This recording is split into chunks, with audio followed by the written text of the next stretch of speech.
दिशा और दशा देने वाले भारत रत्न बाबा साहब डॉक्टर भीमराव अंबेडकर जी, शिक्षा के महानायक ज्योतिबा फूले जी, मनुवाद की रीढ़ की हड्डी को अपने जूते की नोक से ठोकर मारकर तोड़ने वाले साहब पेरियार जी, लंदन जाकर जनरल डायर के छाती में गोली मारकर अपना नाम शहीदों में शुमार कराने वाले सरदार उधम सिंह जी, भारत के दबे कुचले शोषित वर्ग को जगाने वाले साहब काशीराम जी, बहुजन समाज में जन्मे सभी संत महापुरुषों को नमन करते हुए सम्मानित मंच को मेरा क्रांतिकारी जय भीम।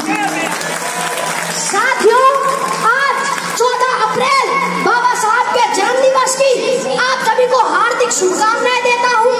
आप सभी का आभार व्यक्त करता हूँ, हार्दिक अभिनंदन स्वागत करता हूँ।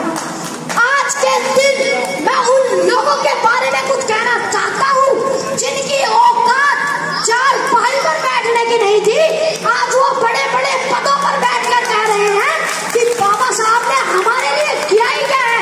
मैं उन लोगों को बता देना चाहता हूँ कि बात 26 नवंबर 1949 की है। 26 नवंबर 1949 को बाबा साहब ने इस देश का संविधान बनाकर तैयार किया और जब बाबा साहब संविधान को लेकर संसद भवन में पेश कर वापस आ रहे थे, तब वहां पर एक महापुरुष थे जिनका नाम था आचार्य कृपाली जी। आचार्य कृपाली जी ने पूछा, अरे अम्बेडकर, आज आप इतने खुशनजर क्यों आ रहे हो? तब बाबा साहब ने जवाब देते हुए कहा कि आचार्य जी, आज से पहले इस देश में राजा रानी की कोख से पैदा होते थे, मगर आज मैंने रानी की कोख का ऐसा ऑपरेशन किया है कि आज के बाद राजा रानी की कोख से नहीं बल्कि ईवीएम और बैलेट पेपर से हो गए वो राजा बनाने का काम किया है बाबा साहब ने आपको। बाबा साहब ने आपके लिए अपनी 4 संतानें कुर्बान कर दी और आप कहते हैं कि बाबा साहब ने हमारे लिए किया ही क्या है।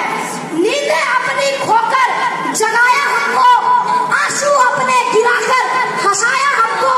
ऐ मेरे दोस्त, मत भूल उस महान को, जमाना कहता है बाबा साहब जिनको, जमाना कहता है बाबा साहब जिनको।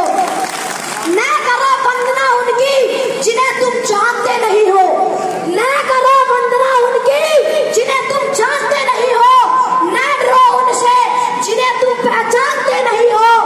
क्यों उलझे हुए हो तुम पाखंडियों के बनाए हुए ब्रह्मजाल में? क्यों उलझे हुए हो तुम पाखंडियों के बनाए हुए ब्रह्मजाल में? जरा बाहर निकल कर देखो, बहुत खुश रहोगे इस संसार में। ना राम ने कुछ दिया, ना कृष्ण ने कुछ दिया। साथियों, ना राम ने कुछ दिया, जो कुछ भी दिया हमें बाबा साहब आपके संविधान ने दिया।